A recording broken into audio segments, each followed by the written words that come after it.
Amis du jour, chalutations. Pour les petits nouveaux, moi c'est Sekhmet et je vous souhaite la bienvenue dans mon podcast littéraire. Dans mon émission, je vais tenter 3 fois par semaine de vous donner envie de découvrir des livres de tout poil, récents et moins récents. Alors, si ça vous tente, c'est par ici la suite. Aujourd'hui, je vais vous présenter Le Cercle de Maths, le temple caché de Franck Hippolyte, publié en auto-édition et lu dans le cadre d'un service de presse numérique non rémunéré de la part de l'autrice. Dans ce premier tome, nous allons faire un bond dans le temps pour nous retrouver en 2254. En 2054, le monde a connu une période des plus troublées.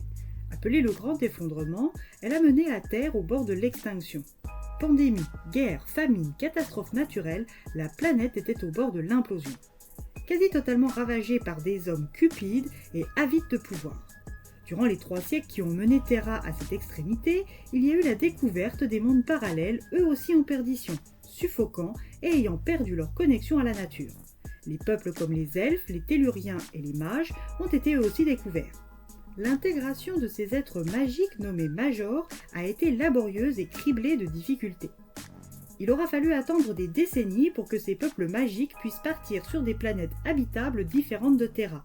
Après une longue période de reconstruction, de réconciliation avec la nature et la fondation sur Terra d'une véritable fédération des Nations Unies entre les planètes et le gouvernement de Galactica. Quand nous arrivons sur Terra, nous sommes à quelques heures du 12e coup de minuit, sonnant la fin de 2254 et du premier jour de la nouvelle ère. Célébrée dans le monde entier, de nombreuses villes ont fait des frais afin d'organiser des festivités dignes de l'événement. C'est le cas de la ville de Londres, siège des Nations Unies. En plus des traditionnels cotillons, un sommet historique pour marquer la Grande Guérison est prévu ainsi que l'inauguration d'un tout nouveau calendrier, symbole de paix et de renaissance. Du moins, c'est ce que la ville avait prévu au départ. Au 4e coup de Big Ben, la ville vacille. Une explosion secoue la ville sur le côté sud du bâtiment. Au 12e coup, la nouvelle ère commence dans un bain de suie, de cendres et de sang. Le ministre de la Sécurité interplanétaire, Philippe Chaudat, fait très rapidement une allocution pour rassurer ses concitoyens présents près des lieux ou en direct sur leurs écrans. Il appelle au calme et se veut rassurant sur les événements. Chris Thompson, étudiant de 22 ans en master d'histoire des civilisations retrouvées, est sous le choc. Ses crises d'angoisse sont sur le point de refaire surface. Originaire de Boston, ce bel androgyne aux yeux noisettes est supposé faire sa rentrée à l'université début janvier. Iris, sa partenaire féline, le ramène à la réalité par ses miaulements indignés. Quand Moon Yu apprend pour les attentats de Londres, elle est avec des amis dans Paris en train de fêter la nouvelle ère. À 24 ans, cette étudiante franco-chinoise suit des études en master d'égyptologie. Elle décide de rentrer plus tôt dans son petit appartement quand elle constate que sa rentrée universitaire est avancée au lendemain, ou plus précisément un peu plus tard dans la journée, vu que le lendemain est déjà là depuis près d'1 heure. Pour ce premier jour de la nouvelle ère à l'université interplanétaire de Thèbes, dans le bureau de la directrice de la faculté des artefacts, Naya El-Safar, il y a fou. 5 étudiants ont été convoqués pour une rentrée anticipée et un peu, tendance beaucoup, particulière.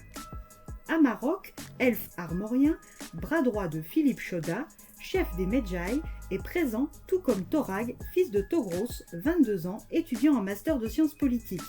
Alrian, fils de Numar, et d'Elenar, lui aussi étudiant en master de sciences politiques de 22 ans. Moon, Chris et Ramzi Young, 21 ans, en master spécialisé supraphysique, fille de Naya El-Safar. Si ces 5 étudiants en master sont réunis, c'est pour une raison bien particulière que le chef des Medjay va leur expliquer de sa voix rauque. S'ils ont été attentifs, ils auront très certainement appris pour les différents attentats qui ont entaché les festivités de la nouvelle ère un peu partout sur Terra. Explosions et incendies criminels ont fait de trop nombreuses victimes. S'ils ignorent encore la source de ces groupuscules, ils savent qu'ils sont composés d'humains et de majors. Ce que la sécurité interplanétaire sait, c'est que depuis plusieurs années, ces organisations interplanétaires se rassemblent pour ébranler la renaissance de Terra en semant le chaos. Quand certains criminels sont arrêtés, impossible de les relier aux commanditaires, car une force obscure, une barrière d'énergie négative s'oppose à eux. L'arme la plus puissante face à cette énergie maléfique s'appelle le gène, une énergie positive qui détruit le chaos. Une prophétie elfique annonce la victoire sur le mal grâce à la réunion de 5 jeunes âmes humaines et majors aux gènes puissants qui formeront, une fois alliés, le cercle de Maths. Ces 5 jeunes, c'est eux.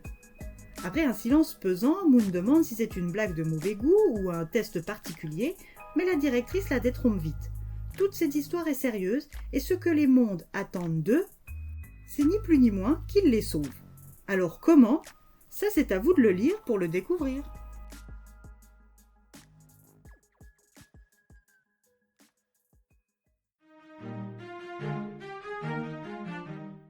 Une histoire qui m'a fait penser à un épisode de Stargate SG1, une série dès la fin des années 1990 que j'aimais beaucoup quand j'étais petite fille.